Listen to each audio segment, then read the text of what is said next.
Chapter 1. What if your purpose is not a destination, but the very ground you stand upon? There's a question that visits a man in the quiet hours, isn't there? When the day's armor has been put away, and the lists of accomplishments and failures lie still on the nightstand. It's a question that feels younger then, more vulnerable. What is this all for? We've been taught to search for the answer as if it were a landmark on a map, a career peak, a bank account balance, a final definitive state of happiness to be achieved. But what if we've been reading the map upside down? What if the purpose of this journey isn't a dot you arrive at, but the paper the map is printed on, the very substance that makes the journey possible at all? Picture, if you will, a man walking along a shore, not a sandy, sun-drenched beach, but a stony, ancient coast, where the gray sea meets the gray sky, and the air tastes of salt and thyme. This man walking the shore over 2,600 years ago in a place called Miletus was named Anaximander. He was not a king or a conqueror. His legacy was not carved in stone or written in law. It was whispered on the wind, a thought so radical it would quietly fracture the world. And his walk was not towards something. It was a walking upon something. He was pondering the ground beneath his feet, not just the sand and the stone, but the fundamental principle of the world. He called it the apeiron, the boundless, the unlimited. The apeiron. It's a word that feels like a low, resonant hum in the chest. It wasn't water, or air, or fire, or earth. It was the source of all those things, the undefined, eternal, infinite substance from which everything emerges and to which everything must eventually return. Think of it not as a thing, but as a process, as the very act of potential itself. It is the silence from which a symphony is born and the silence to which it must decay. It is the raw, uncarved block of marble from which the statue of reality is hewn. Anaximander's great insight was that our purpose, the purpose of a single human life, is not to become a finished statue, polished and placed on a pedestal. It is to participate in the carving. To be a brief, beautiful, and necessary fluctuation within the boundless. This changes everything, doesn't it? It loosens the knot of ambition that can tighten around a man's throat. The pressure to become something. It melts away, replaced by the invitation to experience being. You are not a failed version of some ideal future self. You are a momentary, perfect expression of the apeiron itself. Your joys and your sorrows, your triumphs and your stumbles, they are not deviations from the path. They are the path. They are the very substance of the boundless, taking form, having its experience, and then gently releasing that form back into the infinite. The purpose of the wave is not to crash upon the shore and remain there, frozen for all time.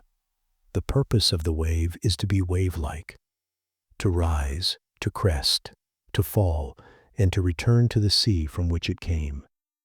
Its meaning is in its motion, in its temporary shape, its glorious and transient existence. So when you lie here tonight, the weight of your day upon you, wondering if you measured up, if you did enough, if you are enough. Consider the apeiron. Feel the truth of it not as an idea, but as a sensation. Feel the bed beneath you, not as separate from you, but as part of the same fundamental substance. Feel the air moving in and out of your lungs, as the breath of the boundless itself. You are not a traveler lost on the way to a destination. You are the journey. You are the path. And in this understanding, there is a profound and quiet peace. The peace of coming home to a home you never actually left. The purpose was here all along, in the ground of your being, in the simple sacred act of your existence. And as your eyes grow heavy, you can release the need to arrive and simply rest in the grace of being underway. Chapter 2 is the secret of a meaningful life. Hidden in the law of things that perish, there is a comfort, sometimes, in things that are built to last. The solidity of an old wooden desk, the enduring lines of a well-made tool, the steadfast presence of an ancient tree. We build our lives hoping for such permanence. We want our relationships to be eternal, our work to leave a lasting mark, our names to be remembered. But the world has a different law, a quieter, more insistent law. And if we listen closely to the night, we can hear it whispering in the spaces between our thoughts. It is the law of decay, the law of passing away. And what if, instead of being our greatest fear, it is the very source of all meaning? What if a thing is only precious because it is destined to be lost? Anaximander, walking that stony shore, saw this law written not in scrolls, but in the world itself. He observed that for new life to emerge, old life must give way. For the day to dawn, the night must fall. He saw this not as a tragedy, but as a fundamental justice, a divine balance. He said that all things must pay penalty and retribution to each other for their injustice according to the assessment of time. What a startling, beautiful phrase. The injustice of a thing is simply its existence, its insistence on occupying space and time, on being this particular thing, instead of returning to the formless apeiron. And so, in time, it must make amends. The vibrant summer leaf commits the injustice of being green and alive, and so, in autumn, it pays its penalty by turning gold and crimson and falling to the earth. It is not a punishment. It is a settlement of a cosmic debt. It is the way the universe maintains its equilibrium. Now, bring this law into the chamber of your own life. Think of a love that has ended, a career that has shifted, a version of yourself you have outgrown. We often see these passings as failures, as fractures in the story we wanted to tell. But through Anaximander's eyes, they are not failures. They are fulfillments. They are the necessary payments that make space for new growth. The profound peace that comes from this view is the peace of acceptance. It is the understanding that your grief, your sense of loss, is not a sign that something went wrong.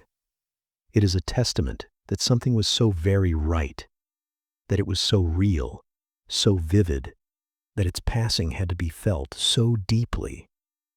It had to settle its account. This is the secret hidden in perishable things. Their beauty is amplified by their fragility. The cherished conversation with an old friend is sweet, precisely because you know the night will end.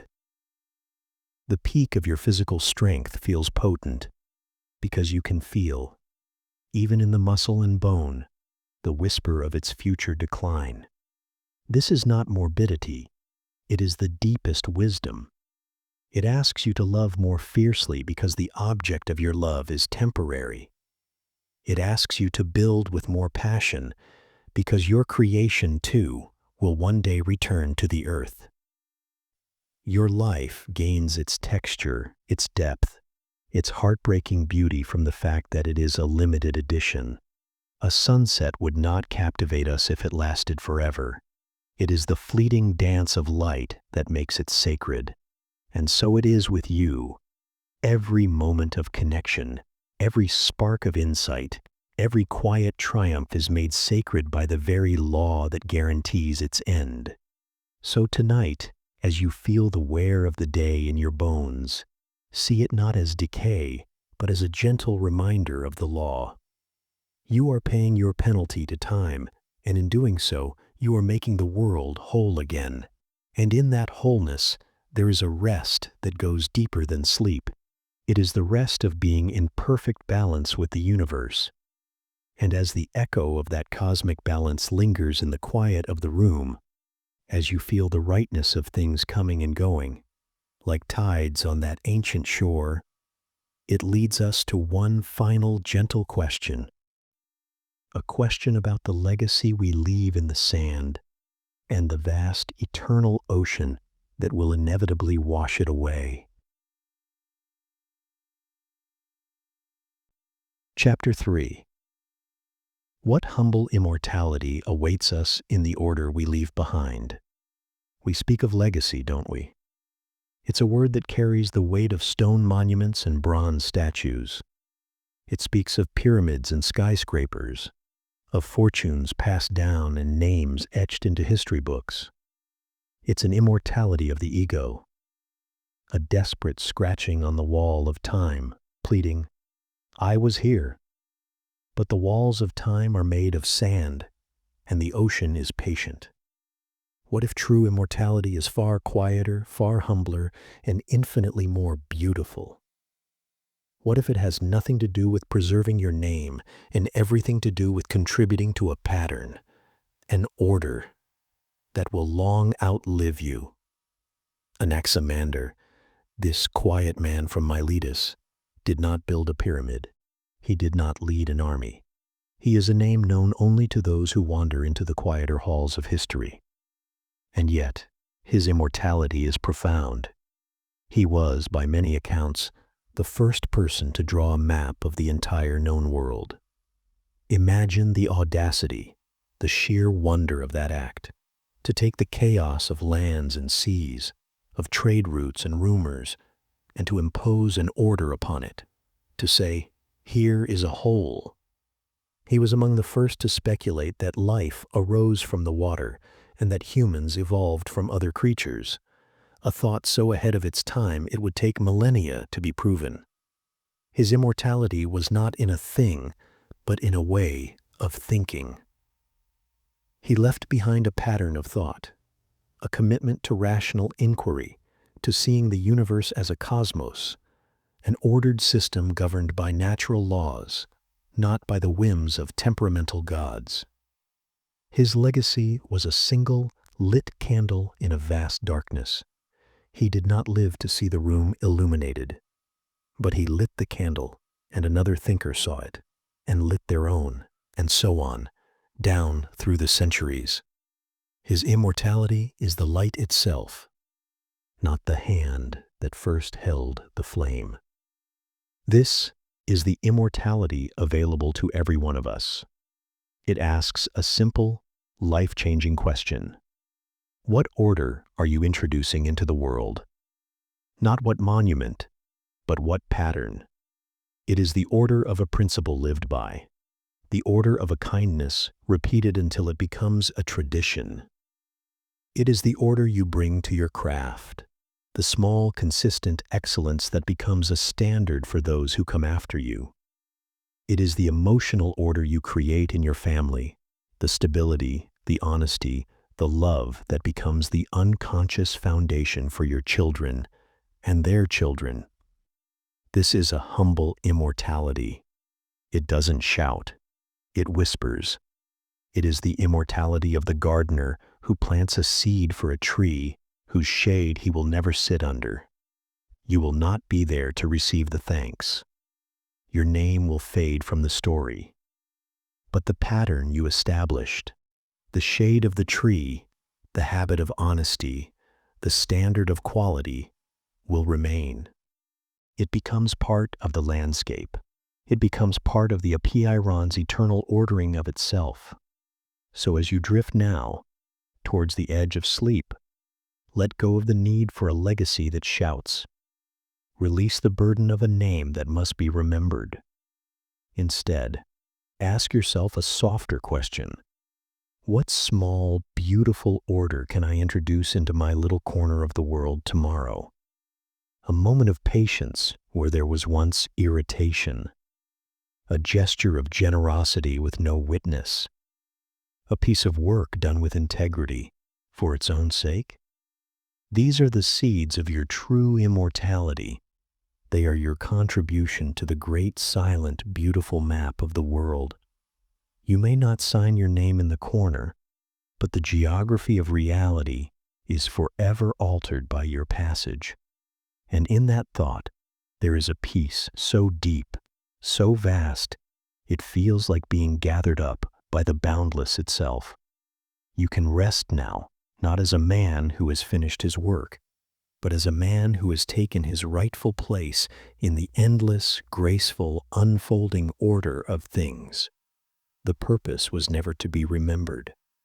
It was to be a part of the pattern, and you already are. Chapter 4. What if the universe is asking you to trust in the mercy of its boundless debt? Imagine for a moment a debt so vast you could never hope to repay it. Not a debt of money, but of existence itself. The simple, staggering fact that you are here, that you draw breath, that the world arranges itself around your senses. What did you do to earn this? Nothing. It was given. And the ancient thinker, Anaximander, walking the sun-bleached coast of Miletus some 2,600 years ago, perceived this not as a gift, but as a fundamental transaction of the cosmos. He saw it as a debt, and his philosophy, which we are about to lean into tonight, suggests that the entire purpose of a life well lived is to learn how to repay this debt, not with struggle, but with a serene and willing surrender. What if the universe is not demanding your productivity, your achievements, or your legacy, but is instead asking for something far more profound? What if it is asking you to trust in the mercy of its boundless debt? Think of the air in your lungs at this very moment. You did not manufacture it. You do not own it. You borrow it for a few precious seconds before giving it back to the atmosphere, to the trees, to the ocean. It is alone. Your body itself, this temporary collection of water and minerals and stardust, was assembled from elements that have existed for billions of years, cycling through stars and planets and countless other forms before they conspired to become you. They are on loan, your life, your consciousness, this flickering awareness that feels so intensely personal and central. It too is a temporary arrangement, a withdrawal from a cosmic reserve of time and possibility. This is the Apeiron, as Anaximander called it, the boundless, the source of all things and the destination of all things.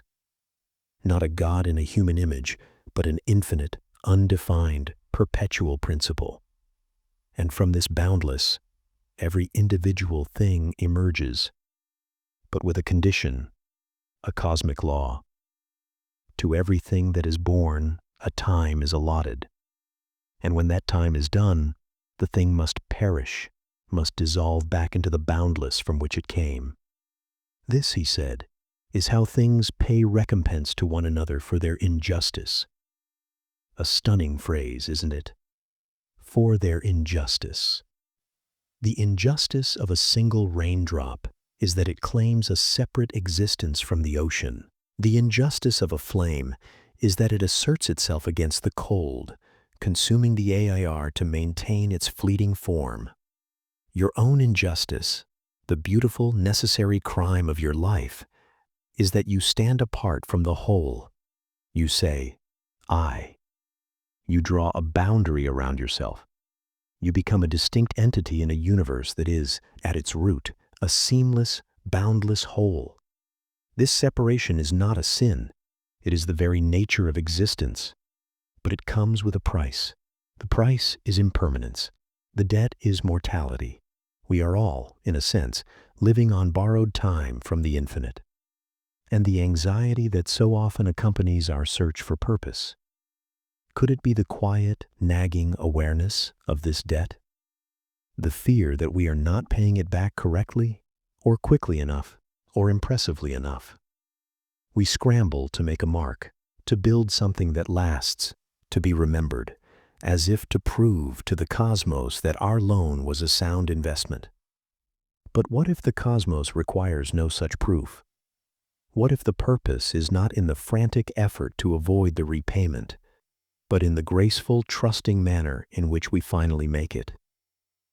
Picture Anaximander in his study, not as a marble statue, but as a man.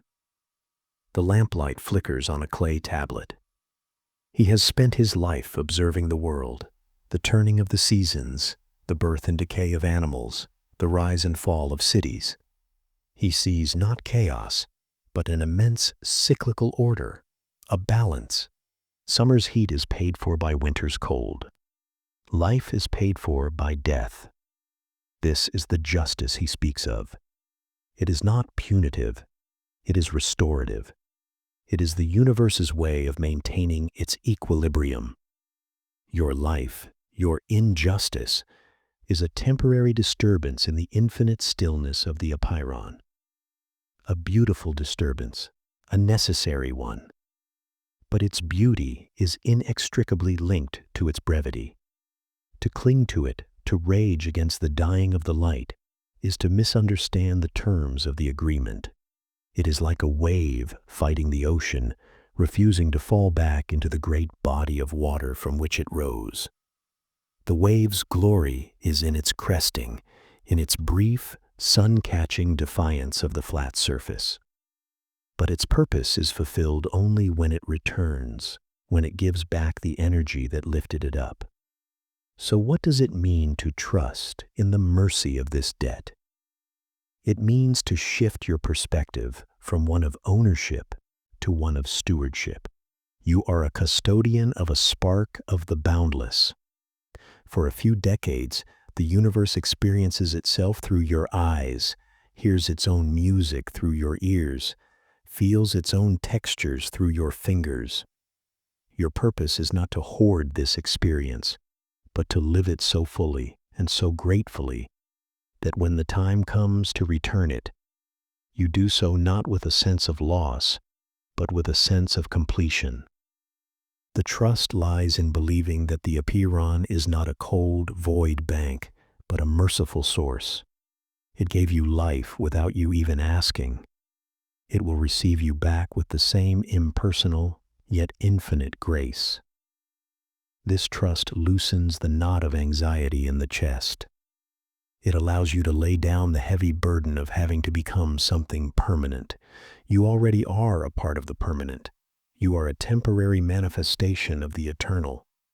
And in that realization, there is a profound and quiet peace, a permission to simply be, here, now, in the soft darkness, listening to the whisper of a truth as old as time itself. And so, as we release that first question into the night, like a leaf carried on a slow-moving stream, another form begins to take shape in the current. It looks less like a question of personal debt, and more like a grand architectural principle. A vision of the world, not as a collection of objects, but as a system of profound, unbreakable law. Chapter 5. Is the cosmos not a kingdom of things, but a court of timeless justice? We often think of the universe as a place of things. A rock is a thing. A tree is a thing. You and I, we are things. We catalog them. We study their properties.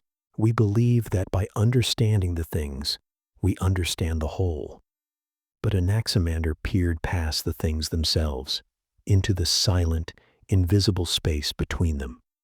And what he saw there was not emptiness, but relationship. Not static objects, but dynamic processes of giving and taking, of rising and falling, of assertion and surrender. He saw a cosmos that operates not like a king's treasury, filled with prized possessions, but like a supreme court, perpetually in session, enforcing a law of balance so absolute that not even the stars are exempt from its verdict. Is the cosmos not a kingdom of things, but a court of timeless justice? Consider the simplest of events, a log burning in a fireplace. Our modern mind sees a chemical reaction, cellulose breaking down into heat, light, and carbon dioxide. Anaximander would have seen a trial. The fire in its injustice claims the wood for itself. It transforms it. It consumes it. But in doing so, the fire gives off heat that warms the cold air of the room. It gives light that pushes back the darkness. The wood, in being sacrificed, provides the substance for the fire's existence. And the ash that remains will eventually return to the earth, nourishing the soil from which a new tree might grow. Every player in this drama, the fire, the wood, the air, the earth, is both plaintiff and defendant. Each commits an injustice by taking what it needs to survive, and each pays reparations by giving something else back to the whole. This is the courtroom. This is the endless litigation of existence. And the judge is not a bearded figure on a throne, but the simple ironclad principle of balance itself, the dike, the Greek word for justice and order. Now feel this in the context of your own life, your career, your relationships, your very health. They are not merely sequences of events. They are ongoing trials. You take time from your day to work on a project. That is an injustice against your leisure, your rest. You must, in time, pay recompense by resting, by stepping away, or the imbalance will manifest as burnout, as illness. You receive love and support from a partner. This is a debt of gratitude and reciprocity that must be paid in kind through attention and care, or the relationship withers. We exist in a web of these perpetual transactions. The stress we feel, the sense of being overwhelmed, often stems from a feeling that these accounts are out of balance, that we are taking too much or giving too much, and the court of cosmic justice is demanding a settlement. Anaximander's insight offers a profound comfort here. It suggests that the universe is not inherently chaotic or cruel. It is orderly. It is just. The suffering we experience is often the natural corrective pressure of this justice, rebalancing the scales we have tipped. Anaximander, the man, would have seen this in the life of his city. A tyrant seizes too much power, commits too great an injustice. The political cosmos, following the same law as the natural one, eventually corrects it. The tyrant falls. A period of drought, an injustice of nature against the people, is eventually paid for by a season of rain and abundance. This is not karma in a mystical sense. It is an observation of natural law. Things cannot tilt too far in one direction forever. The system will self-correct. When you internalize this, your view of personal crisis shifts. A failure is not a final judgment, but a rebalancing. A loss is not a void, but a space cleared for something new to emerge. As the forest fire clears the ground for sunlight to reach new seeds. The purpose of life, then, is not to win the trial, for the trial never ends, but to learn to participate in it with wisdom. To understand the laws of the court so well that you can navigate its proceedings with grace. To take only what you need, to give back generously, and to accept the verdicts, both sweet and bitter, not as personal punishments or rewards, but as the necessary majestic working of a cosmos that is forever seeking its own equilibrium. It is a humbling thought, but also a stabilizing one. You are a participant in a justice so vast it encompasses the rotation of galaxies and the beating of your own heart. And in that participation, There is a dignity that surpasses any fleeting triumph. From the grandeur of cosmic law, our focus gently narrows, turning inward, toward a sensation so personal it is almost a physical ache. The longing to stay, to remain, to not be forgotten. This ache, which we so often treat as a flaw, a weakness, might be the very key the universe gave us to unlock a door we scarcely dare to approach. Chapter 6. Could the ache for permanence be the very thing that unveils a deeper peace?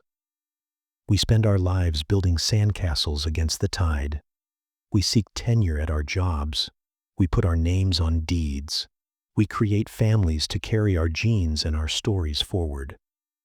We write books, compose music, carve our initials into ancient trees. We are haunted by the feeling that it is all so terribly temporary.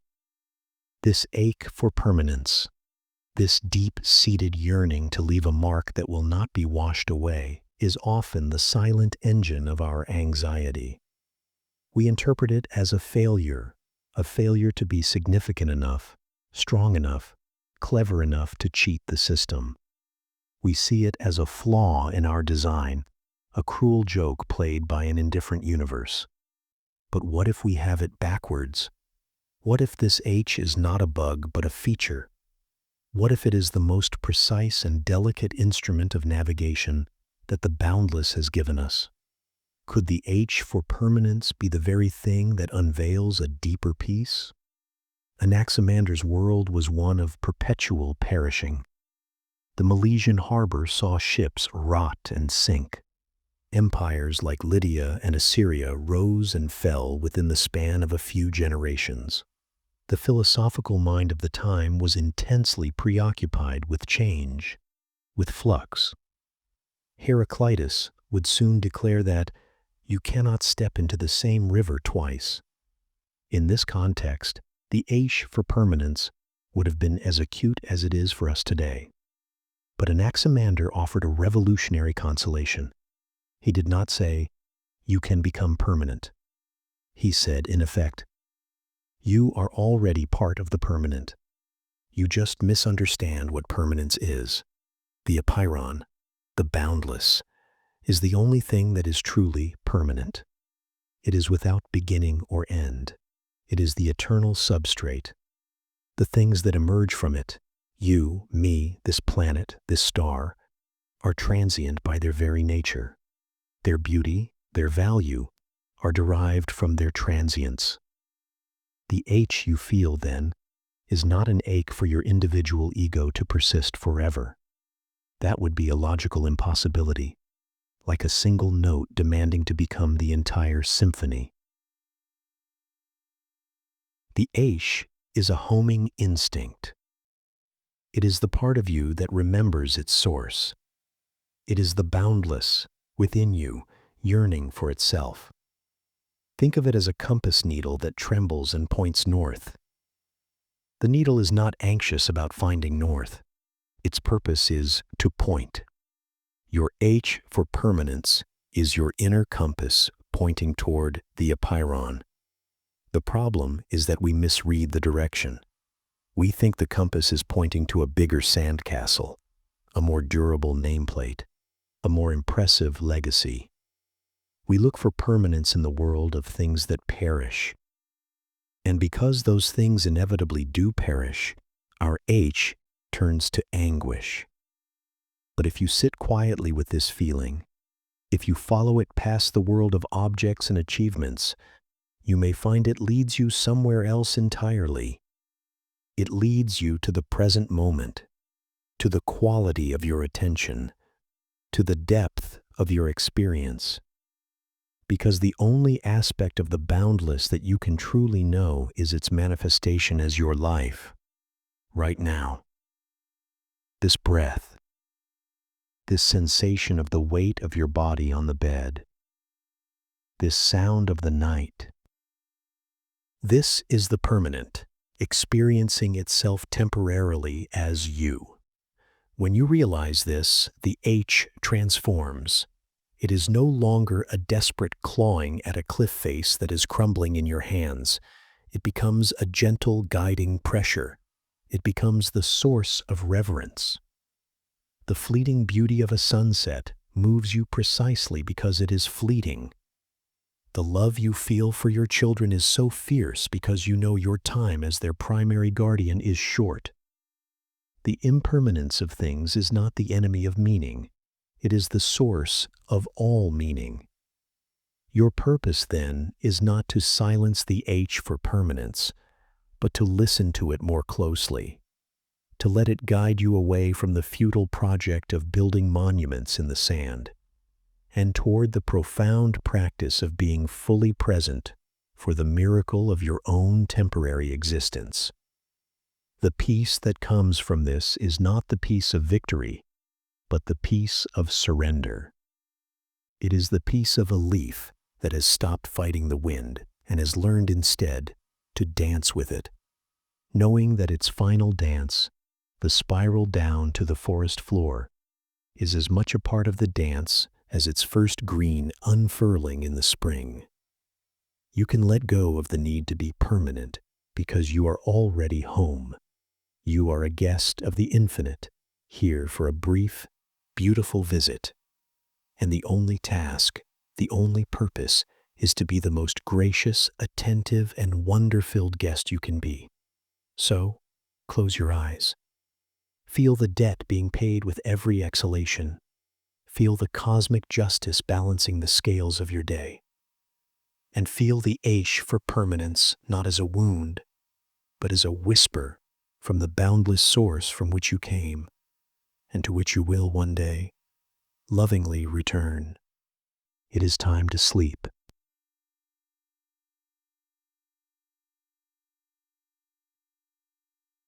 Close your eyes now, and let the day's stubborn edges soften. The questions we carry about purpose. They are not like other questions. They are less like puzzles to be solved, and more like old, deep wells we peer into, seeing only a reflection of our own searching face. But what if we listened instead of looked? What if the answer isn't a thing to be found, but a resonance to be felt, an ancient hum from a time before answers?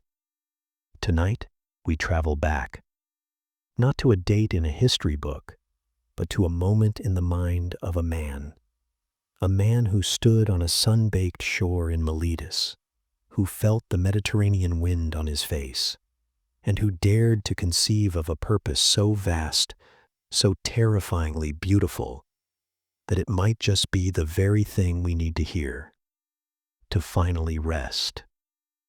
Chapter 7. What if the first sin was not pride, but drawing a circle in the dust? There is a quiet rebellion in naming something, in pointing to a tree, a rock, a man, and saying, "This is that." You create a boundary. You bring a thing out of the blur of everythingness and into the sharp, painful focus of being a single thing. And in doing so, you commit an act of separation. This is the world we live in, you and I. A world of named things, of defined edges. My body, not yours. Your house, not mine. This life, distinct from that life. We believe this is the natural order. But what if it is the original disorder? Imagine for a moment the world through the eyes of Anaximander. He looked at the chaos of existence, the birth and death of animals, the rise and fall of cities, the turning of the seasons. And he saw not a collection of individual stories, but a single flowing process. And at the heart of it all, he did not place a God that looked like a man or anything at all. He placed the apeiron, the boundless, the unlimited, a reality without quality, without edge, without beginning or end, a kind of infinite potential before the world was broken into pieces. Now feel the weight of that thought. The universe, in its true, essential nature, is a seamless whole. And every single thing we see, every person we meet, including the you that you think you are is a temporary, fleeting separation from that whole. We are not solid beings marching toward a purpose. We are delicate disturbances, ripples, a drawing of a circle in the dust of the boundless. And the drawing of that circle, that act of individuation, that is what we experience as life. It is not a sin in the moral sense. It is a cosmic fact. But it carries with it a consequence, a debt, as Anaximander would say. The moment you are born as a distinct entity, you owe a debt to the universe for the imbalance you have created. You have taken a piece of the infinite and claimed it, for a little while, as me. And the purpose of your life, the entire drama of your existence, is the paying of that debt. Not with coin, not with deeds, but with your very being, your struggles, your joys, your loves, your losses. They are not the path to your purpose. They are the payment. They are the friction of your individual existence rubbing against the infinite whole from which you came. And sleep. Sleep is a little taste of the final reconciliation. It is the daily, gentle reminder that the boundaries of the self are porous, that for a few hours the circle we've drawn so fiercely around ourselves begins to blur. The thoughts that we claim as our thoughts drift into nonsense, and the body we guard so jealously merges with the darkness. We return briefly to the Apiron. We make a small nightly payment on our boundless debt. So the question is not, what is my purpose? The question becomes, how do I pay my debt? And the answer is already written in the rhythm of your breathing. You pay it by living fully inside the temporary circle of yourself, feeling all of its fragile beauty, while quietly knowing that its permanence is an illusion. You pay it by embracing the truth that you are right now, both the temporary shape and the boundless from which it was borrowed. The sin was never being born.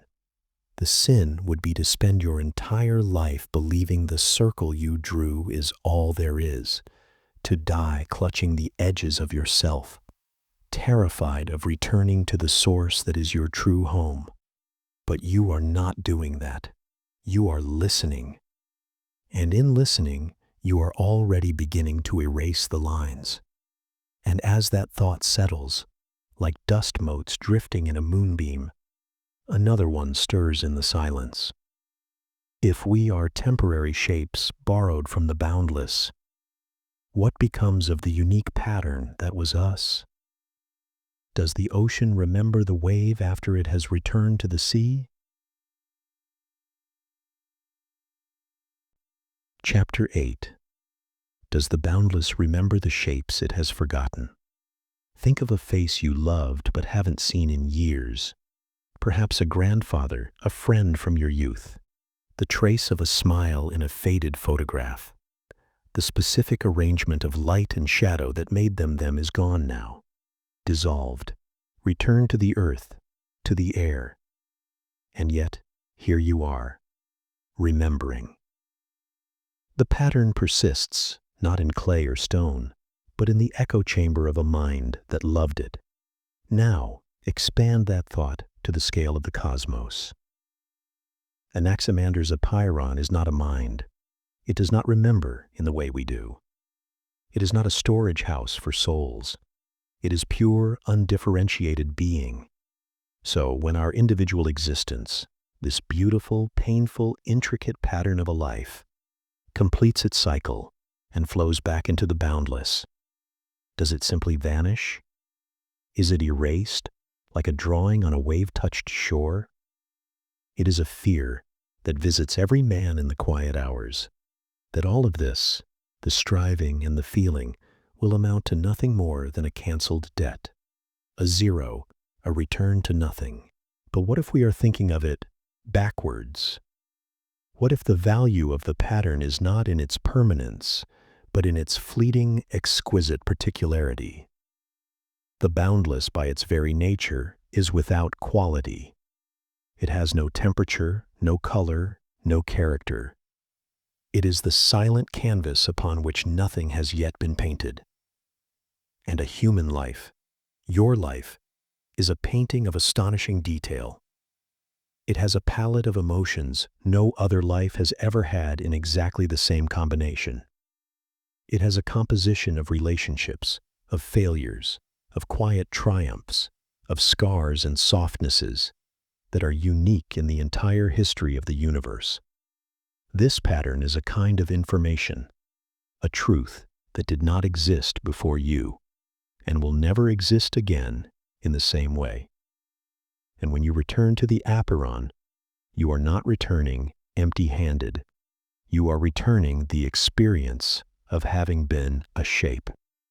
The boundless, in its infinite capacity, receives you back. And in that reception, it is subtly, irrevocably changed. Not because it has a memory, but because it has absorbed the reality of your existence. You have added a note to a silent symphony. The note itself has ended, but the symphony is now different for having contained it. This is the humble immortality Anaximander offers. It is not an eternity of the ego, which would be a terrible, exhausting fate. It is an eternity of consequence. You mattered, not because you lasted forever, but because you happened at all. Your life was a question the universe asked itself, and your death is the answer, folded back into the infinite. The pattern of you is not forgotten. It is integrated. It becomes part of the potential for all future patterns. The courage of the soldier, the tenderness of the poet, the patience of the farmer, all of these qualities, lived out in individual lives, are returned to the source, enriching it, making it a more complex and fertile ground for future becoming. So, when you feel the ache of your own impermanence, see it not as an indictment, but as a signature of your uniqueness. You are a rare event, a story told once, and only once, and the universe, the boundless, silent universe, is the only listener great enough to hold the entirety of its truth without losing a single sacred whisper, which leads us softly to the final reconciliation. If our purpose is to pay our debt by living fully, and our legacy is to enrich the whole by the singular fact of our existence, then what is the nature of the peace that awaits? Is it an end, or is it a different kind of beginning? Chapter 9. Is the great reconciliation not a victory, but a homecoming? We are taught to think of life as a battle to be won. We arm ourselves with ambition. We build fortresses of identity. We strive to leave our mark on the world, to prove that we were here. We see death as the final enemy, to be resisted, feared, or at best, accepted with stoic resignation. But what if this entire framework is a misunderstanding, born from the illusion of separation? What if the circle we drew around ourselves so long ago has made us forget the feel of the infinite? Anaximander's philosophy suggests a different story. Your life is not a siege against an indifferent universe. It is a pilgrimage, a journey away from home for the sole purpose of returning. You had to become separate. You had to become this specific, individual you in order for the universe to know itself in a way it never could from the silent, undifferentiated perspective of the Apiron. You are the universe's sense organ. You are how it feels pain and love and the warmth of the sun on skin. You are how it hears music and understands a joke and feels the weight of a hand in yours. This journey of individuation, with all its suffering and joy, is a gift you give to the whole, but the journey ends. It must. Because a sense organ that never stops sensing eventually becomes a tyrant, believing its limited perception is the only reality. The final act of the journey, then, is the laying down of the self. It is not a defeat. It is the completion of the task. It is the homecoming. Imagine a wave born from the ocean. It rises up, full of energy and individuality. It has a crest, a unique shape, a journey across the surface. It might think, for a moment, I am a wave. This is my purpose, to travel, to crash upon the shore. But the wave's true purpose, its deepest destiny, is to return to the ocean, to merge back into the depths from which it came. And in that merging, it does not cease to exist. It ceases to be a separate thing and becomes once more the ocean itself. The wave's journey was necessary for the ocean to know what it was like to be a wave, but the wave's peace was always in the return. This is the great reconciliation. It is the settling of the debt. It is the circle drawn in the dust, being gently smoothed away by the wind. It is not something to be feared. It is the promise of rest written into the fabric of your being. Every night, as you drift toward sleep, you practice for this homecoming. You let go of the day's identities, the worker, the provider, the thinker. You release the need to be someone, and for a few precious hours, you are just being, a consciousness without a label, a part of the whole, dreaming. This is the secret Anaximander offers us to sleep to, that your purpose is not some distant finish line. It is the entire journey from the boundless through the painful, beautiful specificity of your life and back again into the boundless. You are fulfilling it right now. With every breath in, you assert your individuality. With every breath out, you release it back to the world. So tonight, as you feel the weight of your body on the bed, as you hear the faint sounds of the world continuing without your effort, know that you are safe. You are not a mistake searching for a reason. You are a note in a grand, eternal melody. You are a wave on a shoreless ocean. You are a story. The universe is telling itself. And the listening. The listening is everything. Let go. The boundless is waiting to welcome you home, and it has all the time in the world.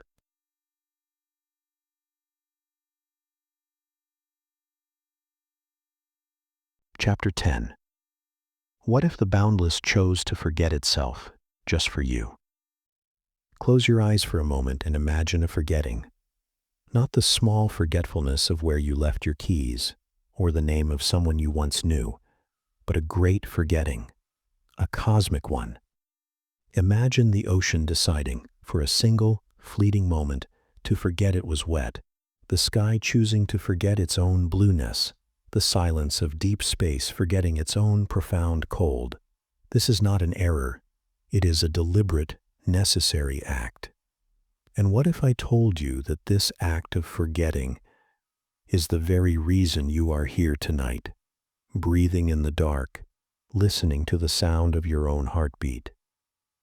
That your life, with all its joy and its sorrow, is the direct result of something limitless, willingly becoming limited, something boundless, taking on a shape for you.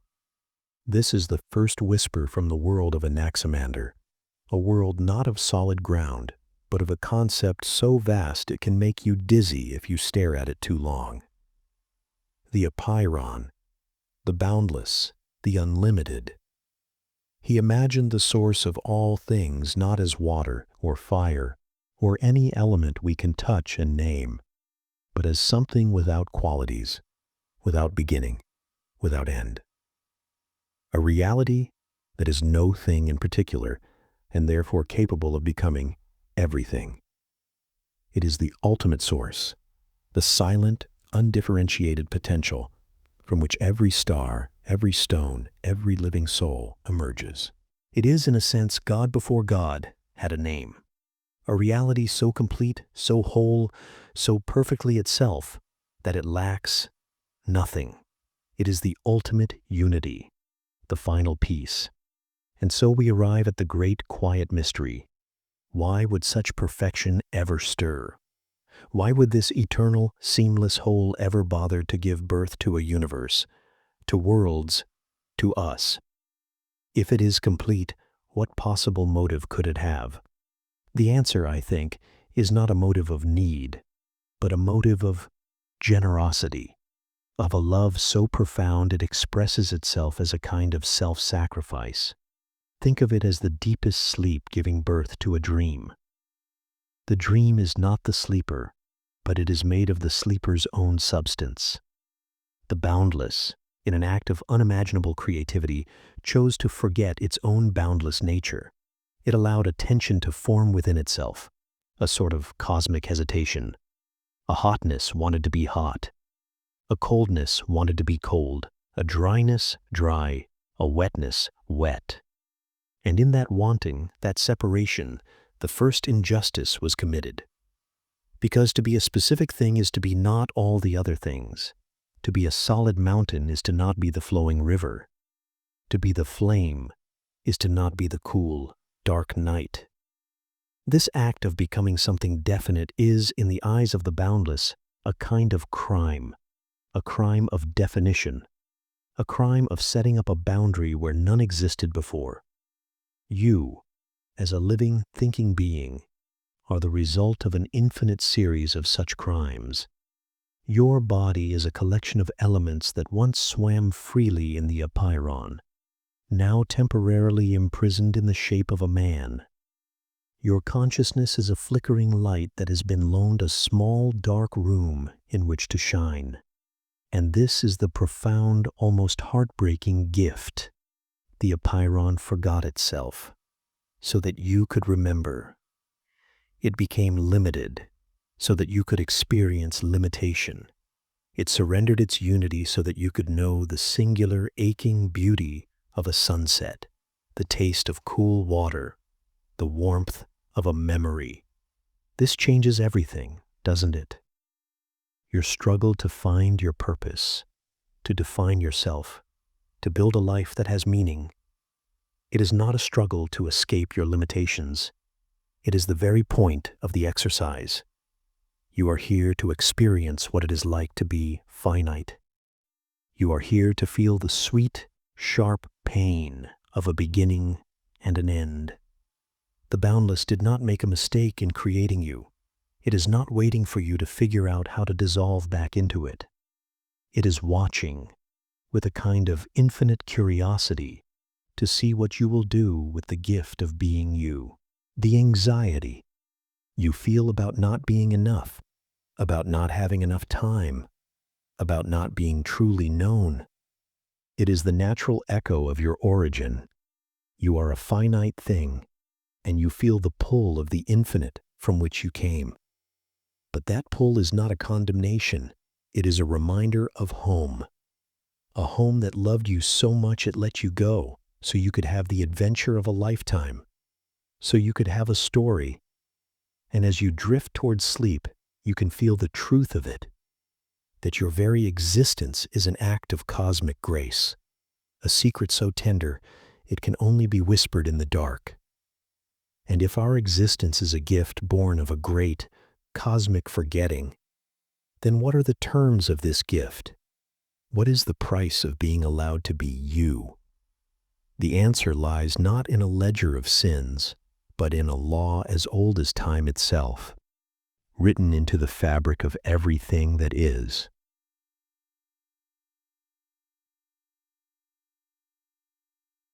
Chapter 11. Is the greatest injustice the price of your existence? There is a law. Anaximander saw it written in the passing of the seasons, in the birth and decay of all living things. He called it the law of dikenthesis, justice and recompense. It is not a law handed down by a judge on a bench. It is the quiet, inevitable balance of the cosmos, and it states, in its simple, unyielding terms, that for anything to come into being, something else must make room. For anything to assert its identity, it must, by its very act of existing, commit an act of aggression against the whole. Your life, this very breath you just took, is a tiny ongoing rebellion against the boundless. And the universe, in its infinite fairness, will eventually ask for payment. Think of the natural world. The lion takes the gazelle. Is the lion evil? No. It is simply being a lion. But in being a lion, in fulfilling its nature, it commits an injustice against the gazelle. It has, in its hunger, asserted its own existence at the expense of another. And the cosmos balances the books.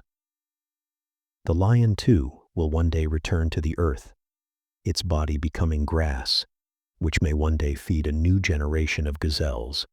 This is the recompense, the payment.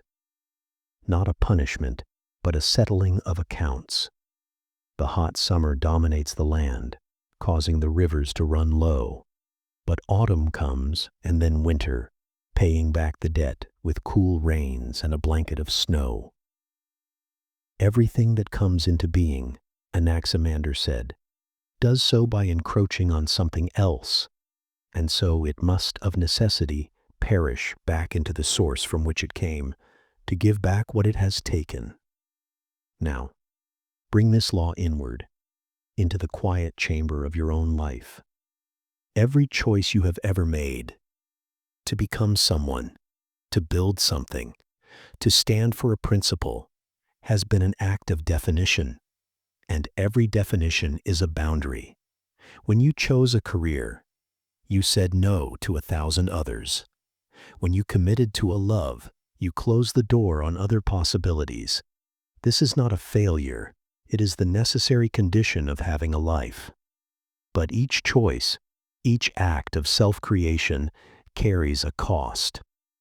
The ambitious man who builds an empire may, in the process, encroach upon his health, his relationships, his peace of mind. The debt will be called in. The artist who pours his soul into his work may find himself emptied for a time, needing to be refilled by the world. This is the Thesis, the recompense. The greatest injustice, then, is not something you do wrong. It is the fundamental condition of your individuality. It is the original sin of being a distinct self.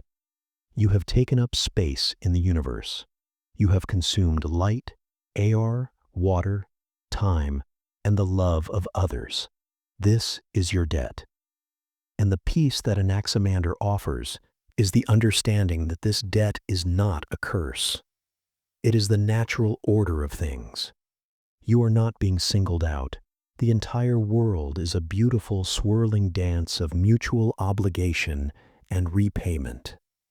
The stress you feel, the weight of your responsibilities, the guilt over paths not taken. This is the psychic echo of this cosmic law. You sense the debt and you worry if you can pay it. But what if you could see your life as part of this beautiful, tragic balance? What if your purpose is not to avoid the debt, but to pay it willingly, gracefully?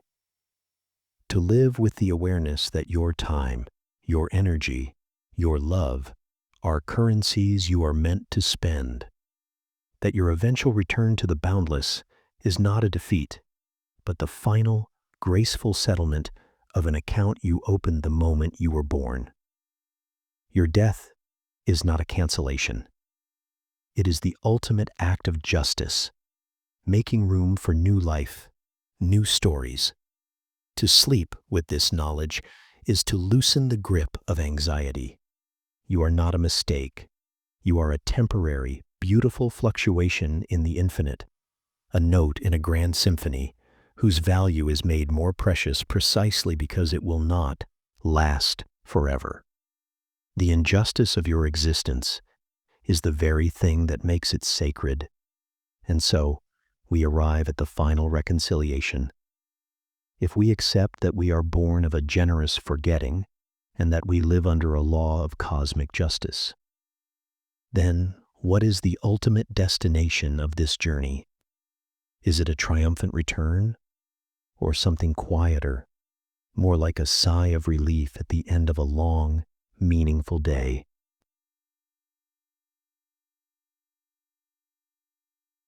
Chapter 12. Could the peace you seek be found in a debt you never asked for? We spend our lives trying to outrun a shadow. We build monuments of career, of family, of legacy. We stockpile wealth and memories, as if building a levee against the inevitable flow of time. We seek a peace that feels like a permanent victory, a state of arrival where all accounts are settled, all battles won. We want to look at our lives and see a finished masterpiece, a closed circle. But what if the peace we are searching for has nothing to do with building a fortress? What if it has everything to do with laying down our arms? What if it is found, not in settling the debt, but in finally gracefully accepting that you owe it? This is the final gentle whisper from Anaximander's world. The Aperon, the Boundless, is not a judge waiting to sentence you for the crime of having lived. It is more like a patient, endless sea. And you, like every individual thing in the cosmos, are a wave. A wave has a beginning. It rises up, asserts its own unique shape, crests with a fury or a gentle beauty, and then it subsides. It returns to the sea. From the perspective of the wave, this is a tragedy. Its unique identity is gone. But from the perspective of the sea, nothing has been lost. The water that was the wave is still there. The energy that gave it form has been redistributed. The wave did not perish. It returned. It paid its debt. Your life is that wave. The peace that passes all understanding is the peace of the wave. In the moment it realizes it is also the sea. It is the understanding that the debt you carry, the debt of your individuality, your separateness, was never a penalty. It was the condition of the most beautiful loan ever made. You were loaned a self. You were loaned a consciousness. You were loaned time. And the repayment is not a violent repossession. It is a gentle yielding. It is the acceptance that you are, and always have been, a part of the whole you momentarily forgot. Think of the burdens you carry tonight, the worry that you haven't done enough, the fear that time is slipping away, the regret for choices that led to debt, both financial and emotional. Now imagine holding those burdens, not as proof of your failure, but as evidence of your participation in the great cosmic balance. The weight is real because your life is real. The debt is real because the gift was real. The peace comes when you stop fighting the terms of the agreement. It is the peace of the old sailor who no longer fights the wind, but learns to trim his sails to it. It is the peace of the gardener who understands that the falling leaf is not death, but a contribution to the soil for next spring's growth. Anaximander's philosophy does not offer you immortality in the way we typically crave. It does not promise that your name will be remembered for millennia, though, ironically, his has. It offers something more profound: a reconciliation. It offers the certainty that you belong to an order so vast and so just that your every breath is accounted for, not as a transaction, but as a note in a song that has no end. Your struggle for meaning is the meaning.